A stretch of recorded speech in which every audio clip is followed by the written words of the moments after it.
नमस्कार, मैं हूं ऋचा शर्मा और आप देख रहे हैं न्यूज़ फॉर नेशन। कुछ दिन पहले अपनी राष्ट्रीय जनजन पार्टी की घोषणा करने वाले आशुतोष कुमार ने मीडिया के सामने आकर बिहार विधानसभा चुनाव के लिए अपनी रणनीति को बताया। इसके साथ ही उन्होंने बताया कि वो सबको लेकर आगे बढ़ने वाले विचारधारा को मानते हैं।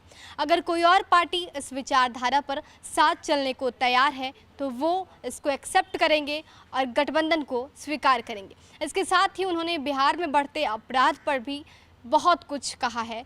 अपनी सभी रणनीति को उन्होंने बताया है। क्या कुछ कहा है आशुतोष कुमार ने, सुनिए। जो भ्रष्टाचार मुक्त बिहार बनाने की बात करेगा, जो बेहतर शिक्षा युक्त बिहार बनाने की बात करेगा, हम उसके साथ चुनाव लड़ेंगे। फिलहाल हम अपने एजेंडे पर काम कर रहे हैं। जिन्हें चुनाव लड़ना हो, जिन्हें हमारा एजेंडा पसंद हो, वो हमारे साथ आकर चुनाव लड़ सकते हैं। और दूसरा क्वेश्चन, आप शिखा बढ़ाकर रखते हैं, जनेऊ पहनते हैं, हाथों में रुद्राक्ष है, तो क्या ये मान लिया जाए कि आप कट्टर हिंदू नेता हैं? सर, ये कट्टर क्या होता है और कट्टरता का सर्टिफिकेट कौन देता है? हम शिखा बढ़ाकर रखते हैं, हमारे कंधे पर जनेऊ है, हमारे हाथों में रुद्राक्ष है, इसका मतलब हम कट्टर हो गए। और जो नहीं पहनते हैं वो कट्टर नहीं है। सर, कट्टरता किसी भी चीज़ में सही नहीं होता है, चाहे वो धर्म के प्रति हो या किसी भी चीज़ को लेकर। और हम वैसे भी सनातनी हैं और सनातन धर्म को जो गहराई से जानते हैं, उन्हें इस बात को समझ लेनी चाहिए या उनको इस बात की समझ होगी कि हमारे धर्म में सभी धर्मों के लिए स्थान है और हम सभी धर्मों के प्रति आस्था रखते हैं। हम अपने धर्म की भी इज्जत करते हैं और दूसरे धर्म की भी इज्जत करना जानते हैं। इसलिए हमारे इस रुद्राक्ष को देखकर, हमारे इस शिखा को देखकर, हमारे कंधे पर जनेऊ को देखकर, हमारे आचरण को देखकर, हमारे यहाँ ललाट पर तिलक को देखकर आप हमें कट्टर न समझें। आप इस बात को समझें कि हम अगर राजनीतिक रूप से बात करें तो हम बिहार केसरी डॉक्टर श्री कृष्ण सिंह जी के सर, हम श्री बाबू को मानने वाले हैं। और श्री बाबू के जीवन के बारे में अगर गहराई से आप समझेंगे तो शायद ये सवाल नहीं करते, क्योंकि जो श्री बाबू को मानने वाले हैं वो किसी जाति, किसी धर्म, किसी संप्रदाय के विरुद्ध मन में कोई द्वेष नहीं रखते। वो सबको लेकर चलने वाले हैं।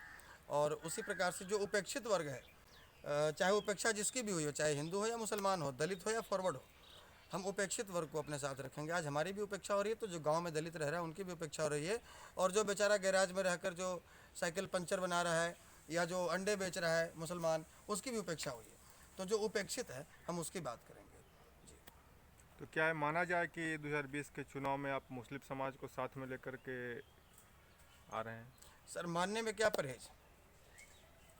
अगर आप थोड़ा सा गौर कर विचार करेंगे तो हमें तो आपस में फूट डालो और राज करो की नीति डालकर कमज़ोर किया गया। आप अगर जो कुछ तथाकथित दलित हितैषी बनकर कुछ संगठन चला रहे हैं लोग उत्तर प्रदेश में, बिहार में, तो उनकी एंट्री हम लोगों ने नहीं करने दी है, या अन्य राज्यों में उनकी विचारधारा को अगर आप, जो विचारधारा वो लोगों तक पहुंचाना चाहते हैं, उसको अगर आप समझेंगे तो उनका विचार साफ साफ है। वो नमो बुद्धाय का नारा लगाते हैं और वो कहते हैं कि सवर्ण विदेशी है, सवर्ण इस देश को छोड़ो, ये यूरेसी है।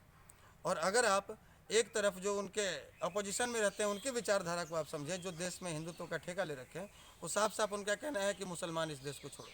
तो उपेक्षित एक तरफ मुसलमान है, एक तरफ सवर्ण है। हमें आपस में एक दूसरे को लड़वा कर और इस देश पर राज किया जा रहा है और फूट डालो और राज करो की नीति अपनाई गई है। तो हम तो उनसे भी निवेदन करेंगे कि आप इतिहास उठा कर देखिए, आपने सब दिन सवर्णों का साथ दिया है और आज आप चले गए यादवों के साथ में। तो आप ये पिछले 100 वर्षों का आप दंगों, सांप्रदायिक दंगों की सूची निकाल कर देखिए, तो अगर 100 दंगे हुए तो 90 दंगे यादव और मुसलमान के बीच में हुए हैं। कभी भूमिहार, राजपूत और ब्राह्मणों के साथ में, मुसलमानों के साथ दंगा नहीं हुआ है।